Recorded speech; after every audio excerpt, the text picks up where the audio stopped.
नमस्कार साथियों, Envira online school के ऑनलाइन प्लेटफॉर्म पर मैं राकेश चौहान आपका एक बार फिर से हार्दिक स्वागत करता हूं। और हमारे 12th क्लास का सरफेस केमिस्ट्री अध्याय चल रहा था, उसका आज थर्ड पार्ट लेके आया हूं। इससे पहले हमने रासायनिक अधिशोषण और भौतिक अधिशोषण के बारे में पढ़ा था और एक इम्पोर्टेंट डेरिवेशन पढ़ा था। ऊष्मागतिकी के सिद्धांत के आधार पर अधिशोषण का मैकेनिज्म यानी अधिशोषण की क्रियाविधि को हमने समझा था, जिसमें एक समीकरण निकल के आया था हमारे सामने, डेल्टा जी बराबर minus delta H plus T del S. उसके आधार पर हमने उनकी 3 कंडीशन निकाली थी। फिर हमने एक पढ़ा था अधिशोषण समतापी वक्र, जो फ्रेंडलिक नामक वैज्ञानिक थे, उन्होंने एक इक्वेशन दिया था, वो आपको याद रखना है। और ग्राफ कैसे बनता है वो भी मैंने आपको बताया था। आज हम पढ़ेंगे उत्प्रेरण। ये चीज़ें आप 10th क्लास में पढ़ के आए हो, लेकिन इतनी डिटेल से नहीं थी। 12th क्लास में हम इनको डिटेल से पढ़ेंगे। उत्प्रेरण ये एक क्रियाविधि होती है। पहले इसको समझने से पहले आपको समझना पड़ेगा उत्प्रेरक को। किसको समझना पड़ेगा? उत्प्रेरक। तो उत्प्रेरक क्या होता है? किसी भी रासायनिक अभिक्रिया में बाह्य पदार्थ होता है। क्या होता है? बाह्य पदार्थ जो रासायनिक अभिक्रिया के वेग को परिवर्तन कर देता है। काफ़ी स्टूडेंट कंफ्यूजिंग होते हैं, वेग को बढ़ा देता है, घटा देता है। वो बात की बात है, कौन से उत्प्रेरक है जो वेग को बढ़ा देते हैं और कौन से है जो घटा देते हैं। हमें उत्प्रेरक का अर्थ इतना ही जानना है कि यह एक बाह्य पदार्थ है जो रासायनिक अभिक्रिया के वेग को क्या कर देते हैं? चेंज कर देते हैं। परिवर्तन का अर्थ बढ़ाना और घटाना दोनों से रिलेटेड होता है। तो पहला पॉइंट क्या लिखोगे आप? पहले मैं उत्प्रेरण की परिभाषा बता देता हूं। वह बाह्य पदार्थ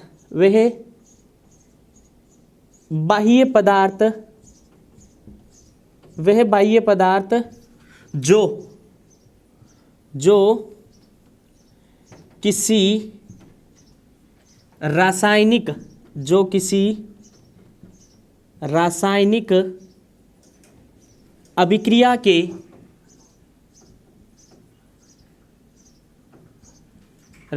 अभिक्रिया के वेग को परिवर्तित जो किसी रासायनिक अभिक्रिया के वेग को परिवर्तित कर देते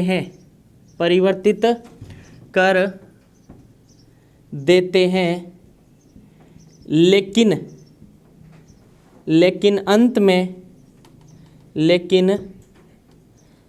में स्वयं के द्रव्यमान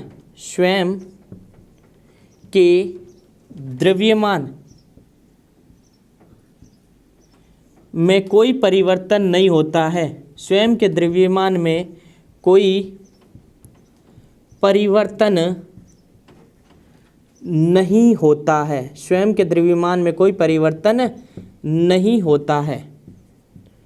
उसे उत्प्रेरक कहते हैं। उसे क्या कहते हैं? उत्प्रेरक कहते हैं। तथा क्रिया को उत्प्रेरण क्रिया कहते हैं। तथा क्रिया को उत्प्रेरण क्रिया कहते हैं। तो उत्प्रेरक एक बाह्य पदार्थ होता है जो बाहर से मिलाया जाता है और ये रासायनिक अभिक्रिया के वेग को परिवर्तित करता है। ये क्या कहलाता है? उत्प्रेरक। और जो पूरी क्रिया होती है वह क्रिया क्या कहलाती है? उत्प्रेरण कहलाती है। अब हम उत्प्रेरक के कुछ गुण पढ़ेंगे। जैसे रसायन विज्ञान में कोई अभिक्रिया अगर नहीं हो पाती है तो उन्हीं अभिक्रियाओं के लिए उत्प्रेरक काम में लिए जाते हैं। यानी आप बोल सकते हो कि इनकी प्रकृति होती है जो विशिष्ट होती है। ये हर किसी अभिक्रिया के लिए लागू नहीं होते हैं। कुछ ऐसी रासायनिक स्पेशल अभिक्रिया होती है जो पूरी नहीं हो पाती है, केवल उन्हीं के लिए इनका उपयोग कर सकते हैं, यानी उसे बोलते हैं विशिष्ट। यानी ये उन अभिक्रियाओं के लिए लागू होगा जो अभिक्रिया संभव नहीं है, फिक्स होती है वह अभिक्रिया। हर किसी अभिक्रिया के लिए आप उत्प्रेरक लागू नहीं कर सकते। तो पहला गुण लिखेंगे आप, इनकी क्रिया विशिष्ट होती है। इनकी क्रिया विशिष्ट होती है, अर्थात इनकी क्रिया विशिष्ट होती है, अर्थात उत्प्रेरक विशिष्ट क्रियाओं के लिए होते हैं, उत्प्रेरक विशिष्ट अभिक्रियाओं के लिए होते हैं, विशिष्ट अभिक्रियाओं के लिए होते हैं, के लिए होते हैं। अब दूसरे गुण की बात करूं तो जो उत्प्रेरक है, जो बाह्य पदार्थ होता है, बाहर से मिलाया जाता है। कहाँ से मिलाया जाता है? बाहर से मिलाया जाता है। रासायनिक अभिक्रिया में पहले से ये मौजूद नहीं होता है। तो आप दूसरा गुण लिखोगे, यह एक बाह्य पदार्थ है, यह एक बाह्य पदार्थ है या बाह्य पदार्थ होता है। क्या होता है? बाह्य पदार्थ होता है, जिसको बाहर से मिलाया जाता है। और तीसरा हम इसका गुण पढ़ेंगे कि अगर इनकी थोड़ी सी मात्रा भी मिला दी जाए, अगर इनकी थोड़ी सी मात्रा भी मिला दी जाए तो अभिक्रिया के लिए ये पर्याप्त होगा। यानी एक जैसे बात बताता हूँ, जैसे आग में अगर थोड़ा सा घी डालोगे तो भी पर्याप्त है, उसी प्रकार रासायनिक अभिक्रिया में अगर थोड़ा सा उत्प्रेरक डालोगे तो भी वो अपना कार्य कर देगा। यानी रासायनिक अभिक्रिया के वेग को क्या कर देगा? परिवर्तित कर देगा। तो तीसरा गुण क्या है? इनकी अल्प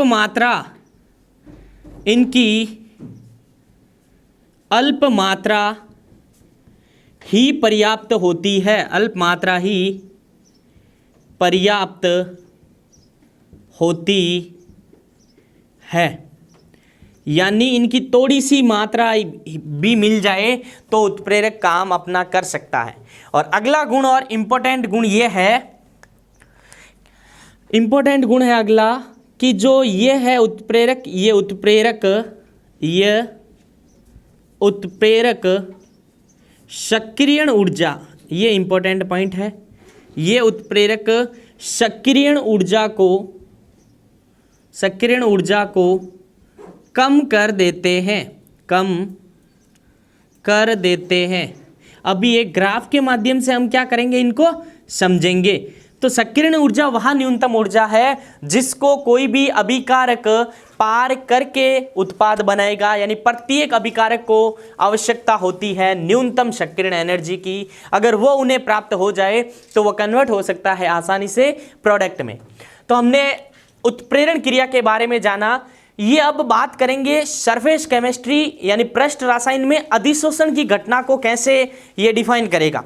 तो मैं बात करूं, अगर एक अभिक्रिया के माध्यम से आपको समझाने की कोशिश करूं, जैसे ये अभिक्रिया है हमारे पास CH2 double bond CH2 double bond CH2, इसे बोलते हैं एथीन।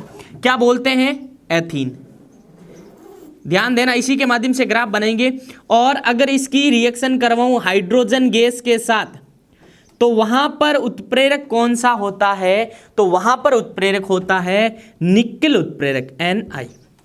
यहां आता है उत्प्रेरक, इसे बोलते हैं ग्यूजस, इसके ऊपर आता है उत्प्रेरक। तो ये टूट के बनेगा CH3। लेकिन ये पूरी अभिक्रिया कहलाती है हाइड्रोजनीकरण। हाइड्रोजन का योग हो रहा है। यहां पर 2-2 हाइड्रोजन थे, अभिक्रिया के बाद यहां पर 3-3 हाइड्रोजन हो गए। लेकिन आपको यहां समझना है उत्प्रेरक अपना कार्य कैसे कर रहा है। यहां पर यह है हाइड्रोजन। क्या है? हाइड्रोजन। अब देखना कि यह उत्प्रेरक अपना कार्य कैसे करता है। ध्यान देना इधर, जैसे यहां पर ये मैं मान लेता हूं ये निकेल उत्प्रेरक है, यानी Ni क्या है? निकेल उत्प्रेरक है। और कोई भी रासायनिक अभिक्रिया कब होती है? जब उनके बीच अभिकारकों के बीच, किनके बीच? अभिकारकों के बीच अगर पुराने बंध बने हुए हैं या तो उनको ब्रोक करो, उन बंध को ब्रोक करेंगे, कुछ नए बंध बनेंगे। यानी पुराने बंध टूटकर नए बंधों का क्या होता है? निर्माण होता है। जब नए बंधों का निर्माण होगा तभी नए कंपाउंड मिलेगा, नया यौगिक मिलेगा, नया प्रोडक्ट मिलेगा। यहां पर ये उत्प्रेरक अपना कार्य कैसा करता है, कैसे करता है, हमें वही चीज को समझना है। ये है उत्प्रेरक। जो इन दोनों इन हाइड्रोजन के बीच ये बॉन्ड है, इनकी एनर्जी को मैं मान लेता हूं, माना है मैंने, इतनी होती नहीं लेकिन आपने माना है कि मान लिया इनके जो है वो 1000 कैलोरी है, 1000 किलो जूल कैलोरी प्रति मोल, जो भी है किलो जूल प्रति मोल इनके बीच की एनर्जी है, दो बंदों के बीच की, आपने माना है इस सिद्धांत को समझने के लिए। और इसके बीच भी मैं मान लेता हूं, माना गया है कि 1000 है किलो जूल प्रति मोल। अब जो उत्प्रेरक है, यहां पर उत्प्रेरक है ये निकल, ये चीज आप समझ लोगे तो आगे भी आपको परेशानी नहीं होगी इस चैप्टर में। ये उत्प्रेरक क्या करता है, जो यहां पर जो अभिकारक होता है उनको अपनी सतह पर अधिशोषित करता है। तो उनको अपनी सतह पर क्या करेगा, अधिशोषित करेगा, तो हाइड्रोजन भी यहां पर आएगा। यहां पर यह अभिक्रिया कब होगी, जब इनके बीच बंध टूट जाएगा तो अभिक्रिया हो जाएगी। तो यहां पर यह हाइड्रोजन को अपनी सतह पर क्या कर लेगा, अधिशोषित, यानी ये इसको पकड़ लेगा यहां से और इसको पकड़ लेगा यहां से। ये दोनों के बीच लड़ाई हो रही थी, इसको पकड़ लिया एक हाथ से, दूसरे हाथ से इसको पकड़ लिया, तो बीच का बंध आसानी से टूट जाएगा।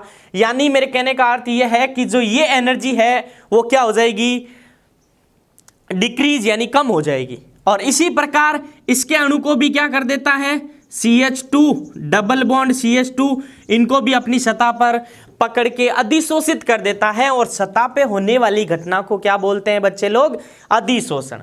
अब ये क्या करता है, इनको पकड़ता है, फिर इस प्रकार ये इसके साथ जुड़ जाता है, ये इसके साथ, जैसे ही नया यौगिक बनता है उत्प्रेरक इनको वापस छोड़ देता है। उसको उस अभिकारक से कोई लेना देना नहीं है। जैसे एक एग्जाम्पल लूं, आपके घर स्कूल की बस आती है आपको लेने, तो वह स्कूल की बस आपको स्कूल के बाहर छोड़ देगी और वापस बाहर से आपको घर के बाहर छोड़ देगी। यानी अगर आप पैदल आते तो आपको लगता समय अधिक, और अगर आप बस में आ रहे हो तो समय क्या लगा, कम। यानी मैन किसको चेंज किया, इसने समय को कम कर दिया, और समय कम हो गया तो वेग में क्या हो गया, परिवर्तन हो गया। तो उत्प्रेरक वही कार्य करता है। बस को आपसे कोई लेना देना नहीं, आप चाहे बैठो या नहीं बैठो, आपके घर के पास आएगी, रुकेगी, आप नहीं आए तो वापस स्कूल आ जाएगी। समझे मेरी बात को। तो उत्प्रेरक को इन अभिकारकों से कोई लेना देना नहीं है, ना ही इनसे लेना देना नहीं। केवल ये क्या करेगा, बीच के बंध को तोड़ेगा और छोड़ देगा, और क्या पता ये इनसे जुड़ के नए यौगिक बना लेंगे। यानी मेन कार्य बंध को कमजोर, यानी बंध मतलब एक्टिवेशन एनर्जी, उसको ये डिक्रीज कर देगा, तो आसानी से क्या बन जाएगा, प्रोडक्ट बन जाएगा। अब एक ग्राफ के माध्यम से मैं समझाने की कोशिश करूंगा। जैसे इधर ध्यान देना, ग्राफ, ये कोई भी अभिक्रिया के लिए ग्राफ है, यह है अभिक्रिया निर्देशांक। अब यहां पर आप किसी कंडीशन पे मान लो, इस कंडीशन पे आपने मान लिया कोई आपके पास रिएक्टेंट है, रिएक्टेंट मतलब हमारा CH2, ये रहा हमारा CH2। अब ये अपनी अभिक्रिया स्टार्ट करेगा किसके साथ, H2 के साथ। तो धीरे धीरे धीरे धीरे धीरे धीरे धीरे अधिकतम एनर्जी तो इसको चाहिए, ये वाली, ये कहलाती है सक्रियण ऊर्जा। सक्रियण ऊर्जा क्या कहलाती है, सक्रियण ऊर्जा। अगर इसको पार करेगा तभी कन्वर्ट होगा प्रोडक्ट में, यानी यहां आपका मिल जाएगा CH3 और CH3, और ये कहलाता है अभिक्रिया पथ। अभिक्रिया पथ। और बिना उत्प्रेरक के, ये थोड़ा ध्यान देना, बिना उत्प्रेरक के, किसके, बिना उत्प्रेरक के, ये कहलाता है अभिक्रिया का पथ। अब थोड़ा सा आप ध्यान दो, उत्प्रेरक अपना कार्य कैसे करता है। ये है E, एक्टिवेशन एनर्जी। ए मतलब एक्टिवेशन एनर्जी, आप ऐसे इसको लिख सकते हो। अब क्या, जैसे ही आपने इसमें डाला अभिकारक, कुछ विशेष अभिक्रिया होती है उन्हीं के लिए लागू होता है अभिकारक, तो ये पूरी एनर्जी पार करेगा तभी आपको मिलेगा प्रोडक्ट। लेकिन जैसे ही आपने इसके अंदर डाला कैटालाइज यानी उत्प्रेरक, तो ये इस गैप को क्या कर देगा, कम कर देगा, और हमारे पास क्या बन जाएगा, क्या बन जाएगा, प्रोडक्ट। क्या बन जाएगा, प्रोडक्ट, और यहाँ से ये क्या हो जाएगी, एक्टिवेशन एनर्जी क्या हो जाएगी, कम हो जाएगी। और ये है पथ उत्प्रेरक की उपस्थिति में, किसकी उपस्थिति में, उत्प्रेरक की उपस्थिति में, किसकी उपस्थिति में, उत्प्रेरक की उपस्थिति में। ये क्या है बच्चे लोग, अभिक्रिया का क्या है, पथ है, अभिक्रिया का क्या है, पथ।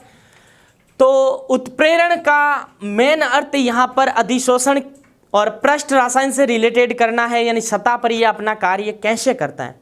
तो हमने उत्प्रेरण क्या होता है पहले तो उनको जाना। यह एक बाह्य पदार्थ होता है जो अभिक्रिया में भाग लेता है, लेकिन अंत में उसके द्रव्यमान में किसी भी प्रकार का परिवर्तन नहीं होता है। यानी कहने का अर्थ इनको ना तो अभिकारक से लेना है ना उत्पाद से लेना है, केवल ये आता है और अपना कार्य करके चला जाता है, वेग को चेंज कर देता है। और ये मिलाया गया बाह्य पदार्थ है और ये प्रत्येक अभिक्रिया के लिए नहीं होता है, कुछ ऐसी विशेष अभिक्रिया है, केवल उन्हीं के लिए आप क्या ले सकते हो, उत्प्रेरक ले सकते हो। और अगर इनकी थोड़ी सी मात्रा भी हुई तो अभिक्रिया के लिए पर्याप्त है, थोड़ी सी मात्रा भी अभिक्रिया के लिए पर्याप्त है। और इनकी एक इंपॉर्टेंट गुण है, इनकी क्रिया विशिष्ट होती है और स्वयं के द्रव्यमान में कुछ भी परिवर्तन नहीं होता, जितना पहले था अभिक्रिया के बाद भी उतना होगा। ये कन्वर्ट करता है प्रोडक्ट को, सॉरी रिएक्टेंट को प्रोडक्ट में, केवल वेग परिवर्तन कर सकता है। और एक्टिवेशन एनर्जी एक मैंने ग्राफ के माध्यम से आपको समझाया है कि सक्रियण ऊर्जा को भी कैसे ये कम करता है। तो आप एक इनका गुण लिख सकते हो, जो उत्प्रेरक होते हैं, उत्प्रेरक सक्रियण ऊर्जा को कम कर देते हैं, ये थोड़ा याद रखना। अब चाहो तो आप इनका स्क्रीनशॉट ले सकते हैं। फिर हम पढ़ेंगे उत्प्रेरण के प्रकार। तो हमने उत्प्रेरण की क्रिया को समझ लिया। अगर उत्प्रेरण की क्रिया समझ में आई है तो आगे वाले टॉपिक आपके लिए आसान होंगे, क्योंकि हम अब पढ़ने जा रहे हैं उनके प्रकार। क्रियाशीलता के आधार पर उत्प्रेरक के प्रकार। तो क्रियाशीलता के आधार पर उत्प्रेरक दो प्रकार के होते हैं। हमने ये पढ़ा था कि उत्प्रेरक होते हैं जो वेग को चेंज कर देते हैं। अब वेग को चेंज का अर्थ क्या हुआ, कुछ उत्प्रेरक ऐसे होते हैं जो उत्प्रेरक होते हैं उसकी भी क्रिया को बढ़ा देते हैं। आग में घी डाला और घी की भी क्रिया को बढ़ा देते हैं, तो बात अलग ही है। अगर आपको घर से बस लेने आती है, उसकी जगह अगर आपको कोई और इससे भी तेज चलने वाली गाड़ी भेज दे तो उत्प्रेरक की क्रिया को बढ़ा सकता है। वो कौन बढ़ा सकता है, वो आपका ड्राइवर बढ़ा सकता है। अगर बस को तेज चलाए, उत्प्रेरक का कार्य कर रही है बस, अगर बस को भी तेज चलाए उत्प्रेरक को भी बढ़ा सकता है, उसे बोलेंगे हम उत्प्रेरक वर्धक। और कुछ ऐसे होते हैं जो उत्प्रेरक अपना कार्य कर रहा है लेकिन उसकी भी क्रिया को क्या कर देगा, कम कर देगा, उसे बोला जाता है उत्प्रेरक विष। तो हम दो प्रकार से पढ़ेंगे, क्रिया के आधार पर दो प्रकार के होते हैं। कौन कौन से होते हैं, आइए देखते हैं। तो पहला होता है उत्प्रेरक वर्धक, उत्प्रेरक वर्धक। और जो दूसरा होता है उत्प्रेरक विष, उत्प्रेरक विष, वर्धक और विष, जिसमें से हम पहला अभी पढ़ेंगे, दूसरा भी पढ़ेंगे। जिसको पहला समझ में आ गया दूसरा आसानी से आएगा, क्योंकि एक दूसरे के ये दोनों विपरीत हैं। बात कर रहे हैं उत्प्रेरक वर्धक की, तो हेडिंग लगाइएगा उत्प्रेरक वर्धक, उत्प्रेरक वर्धक।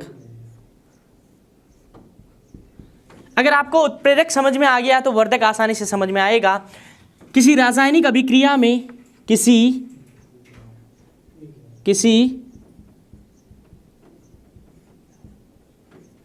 रासायनिक अभिक्रिया में, किसी रासायनिक अभिक्रिया में जो पदार्थ उत्प्रेरक की क्रियाशीलता को बढ़ा देता है, या लिख सकते हो अर्थात अर्थात रासायनिक अभिक्रिया के अर्थात रासायनिक अभिक्रिया के रासायनिक अभिक्रिया के वेग को बढ़ा देते हैं। रासायनिक अभिक्रिया के वेग को बढ़ा देते हैं, उसे उत्प्रेरक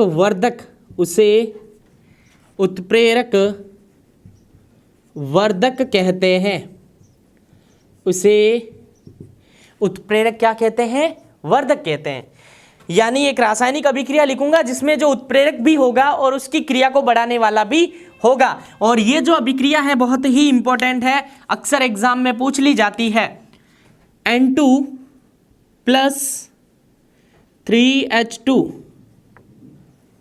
2NH3, ये अभिक्रिया बहुत इंपॉर्टेंट है।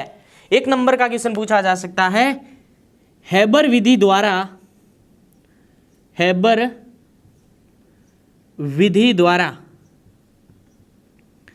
अमोनिया गैस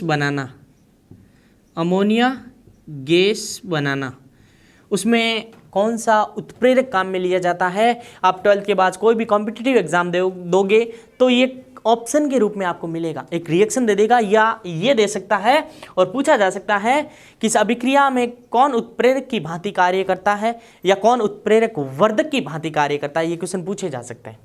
तो यहाँ पर जो आएगा वो होगा आयरन चूर्ण यानी Fe, और इसके साथ होता है MO मोलिब्डेनम। यहाँ पे ध्यान देना, ये एक और होता है V2O5 वेनेडियम पेंटा ऑक्साइड या वेनेडियम डाइपेंटा ऑक्साइड, ठीक है, डाई वेनेडियम पेंटा ऑक्साइड, या इसको MO को बोला जाता है मोलिब्डेनम।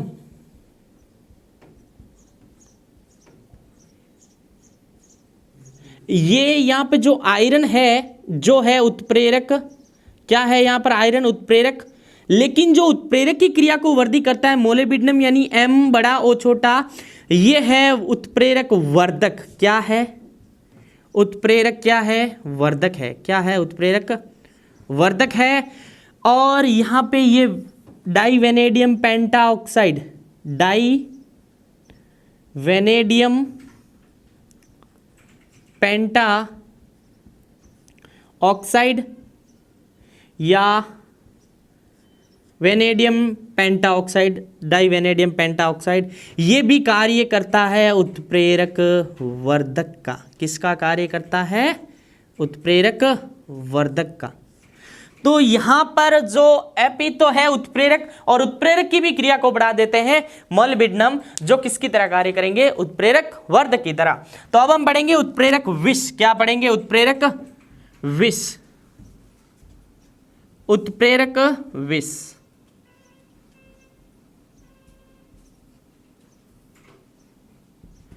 इसी का टोटली उल्टा हो जाएगा।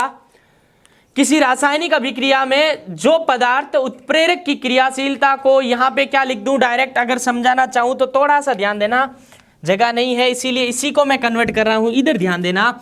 उत्प्रेरक वर्धक की जगह में अब की बार क्या लिख रहा हूं, ध्यान देना बच्चे लोग। उत्प्रेरक वर्धक के स्थान पे अब की बार हम पढ़ रहे हैं उत्प्रेरक विष, और यहाँ पे बी, और ये हो जाएगा उत्प्रेरक विष। पूरी की पूरी डेफिनेशन वही रहेगी। किसी रासायनिक अभिक्रिया में जो पदार्थ उत्प्रेरक की क्रियाशीलता को बढ़ाने के स्थान पे क्या आ जाएगा?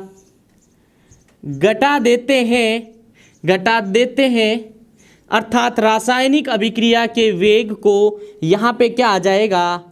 कम कर देते हैं, उसे उत्प्रेरक, यहाँ पे क्या चेंज हो जाएगा? विष। उसे उत्प्रेरक विष कहते हैं। अब यहाँ पे जो उत्प्रेरक है वो भी चेंज होगा, उत्प्रेरक वर्धक के स्थान पे आएगा उत्प्रेरक विष। तो यहाँ पे जो चीजें चेंज होगी मैं उनको हटा रहा हूँ, अभिक्रिया यही रखनी है।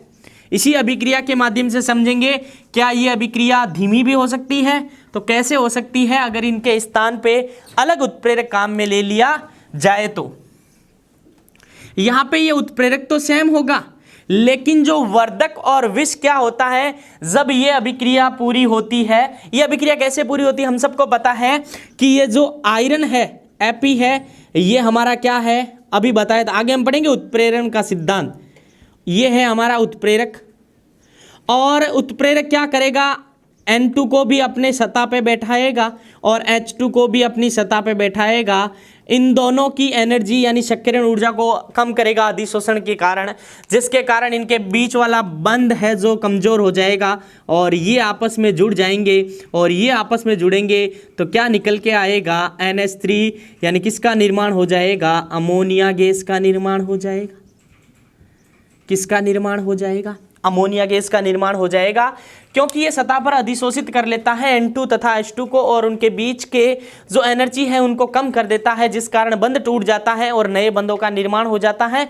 जब नए बंधों का निर्माण होता है तो नया प्रोडक्ट निर्माण होता है और रिएक्शन हो जाती है कंप्लीट। तो यहाँ पर इस उत्प्रेरक के साथ साथ कुछ ऐसे पदार्थ जैसे CO कार्बन मोनोऑक्साइड, यहाँ पर ये क्या है, कार्बन मोनोऑक्साइड, इसके बारे में एक क्लू बताऊंगा आपको, कार्बन मोनोऑक्साइड, क्योंकि केमिस्ट्री पढ़ रहे हो तो दैनिक विज्ञान में यूज होने वाली चीज़ें भी हमें पढ़नी चाहिए। और यहाँ पर H2 है, हाइड्रोजन सल्फाइड हो सकती है, केवल H2S सल्फर भी हो सकता है। तो यह यहाँ पर ये कार्य करेंगे, यहाँ पर उत्प्रेरक विष का कार्य करेंगे। किसका कार्य करेंगे, उत्प्रेरक विष का कार्य करेंगे यहाँ पर ये। तो अब ध्यान देना, कुछ ऐसी रासायनिक अभिक्रिया होती है जिसमें उत्प्रेरक के साथ कुछ अन्य पदार्थ इस उत्प्रेरक की सतह पर अधिशोषित हो जाते हैं, जिसके कारण ये अपना कार्य इनके तोड़ने के अलावा इनको झेलना पड़ेगा।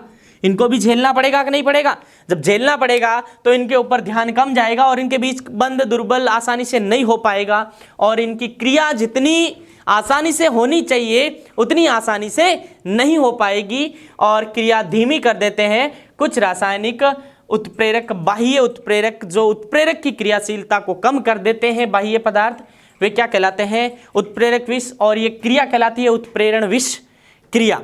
तो हमने एक तो पढ़ा था उत्प्रेरक वर्धक और एक पढ़ा था उत्प्रेरण विष, और मैंने यहाँ पे बोला था कि मैं कार्बन मोनोऑक्साइड के बारे में एक अच्छा क्लू बताने वाला हूं जो आपके दैनिक जीवन में आपने सुना भी होगा और न्यूज में पढ़ा भी होगा। क्या होता है, जैसे आपने कार्बन वाला चैप्टर 10th क्लास में पढ़ा होगा, तो कार्बन प्लस ऑक्सीजन जब रिएक्शन होता है तो CO2 बनता है, और कार्बन मोनोऑक्साइड का वही हाल है, 1/2 अगर से गुणा करें, मैं इतना डिटेल नहीं जाऊंगा, C+O2 इतना ही ले रहा हूं। क्या होता है, इन दोनों में से अगर आपको पूछी जाए सब विषैली हानिकारक कौन सी है ज़्यादा, तो ये वाली है विषैली। जैसे वैसे अगर आप बात करो तो CO2 भी होती है, लेकिन उससे भी हानिकारक CO होता है, कार्बन मोनोऑक्साइड। क्यों होता है कि हम जानते हैं प्रत्येक वस्तु में कार्बन मौजूद होता है। 10वीं क्लास में हमारे भाई साहब जेव बर्जीलियस ने तो बताया जैव शक्ति सिद्धांत, और वॉलर ने बताया कि संसार में प्रत्येक वस्तु में कार्बन उपस्थित होता है। अगर उनको ऑक्सीजन की उपस्थिति में जलाए तो कार्बन डाइऑक्साइड गैस बनती है। लेकिन आपने सुना होगा कि एक कमरे में बुजुर्ग व्यक्ति अगर सिगड़ी जला के सोता है तो उसकी मृत्यु हो जाती है, न्यूज़पेपर में आया होगा कभी। वहाँ पे इसका मेन कारण कौन सी गैस है, कार्बन मोनोऑक्साइड। क्या होता है, कार्बन यानी जो भी सिगड़ी जलाई जाती है उसमें जो धुआं कार्बन के कारण होता है, और वहाँ पे प्रेजेंट होता है ऑक्सीजन, लेकिन बंद कमरे के कारण वहाँ पर ऑक्सीजन इतना मौजूद नहीं होता है कि वो कन्वर्ट हो जाए CO2 में। केवल वो कन्वर्ट हो जाता है 1/2 कर दूं यहाँ पर तो CO, यहाँ कर दूं 1/2 तो CO, यानी ये विषैली गैस होती है जो हमारे शरीर में कार्बोक्सी हीमोग्लोबिन, वैसे अगर हमारे शरीर में ऑक्सी हीमोग्लोबिन बनता है रक्त में, ऑक्सी हीमोग्लोबिन, बायोलॉजी वाले सर की क्लास जाके देखना, इन्होंने बताया होगा ऑक्सी हीमोग्लोबिन के बारे में। लेकिन जब CO2 जाता है तो ठीक है, ऑक्सीजन जाता है तो ठीक है, लेकिन अब CO चला गया तो वहां पर बन जाता है कार्बोक्सी हीमोग्लोबिन। कार्बोक्सी हीमोग्लोबिन क्या बन जाता है, कार्बोक्सी हीमोग्लोबिन। इस संकुल के कारण ये एक जटिल संकुल बन जाता है जिससे रक्त में थक्का पूरी तरह से जम जाता है, रक्त बहना बंद कर देता है और व्यक्ति की क्या हो जाती है, मृत्यु हो जाती है। क्या हो जाती है? मृत्यु हो जाती है। तो व्यक्ति की क्या हो जाती है? मृत्यु हो जाती है। तो आज की क्लास में हमने पढ़ा है उत्प्रेरण और उसकी क्रियाविधि, बहुत इंपॉर्टेंट है। फिर हमने पढ़ा था क्रियाशीलता के आधार पर, यह भी इंपॉर्टेंट है, उत्प्रेरक, वर्धक और विष। मैंने एक ही डेफिनेशन के आधार पर दोनों को समझाया है, केवल नॉर्मल सा चेंज किया है, वो थोड़ा आप ध्यान रखना। अगर यहाँ पे विष आएगा तो ये इसको कम कर देगा और घटा देगा, अगर वर्धी आएगा, वर्धक आएगा तो बढ़ा देता है। तो आज की क्लास में हमने उत्प्रेरण की क्रिया, उत्प्रेरक, वर्धक और उत्प्रेरक विष के बारे में पढ़ा। आगे आने वाली क्लास 4 यानी चैप्टर पार्ट 4 में हम पढ़ेंगे चैप्टर 5 का पार्ट नंबर 4। उसमें हम पढ़ेंगे अवस्था के आधार पर उत्प्रेरण। अभी उत्प्रेरण खत्म नहीं हुआ है, बहुत ही इंटरेस्टिंग होने वाला चैप्टर है, हमारे साथ जुड़े रहिए। पार्ट 5 में हम पढ़ेंगे अवस्था के आधार पर उत्प्रेरक के प्रकार। धन्यवाद।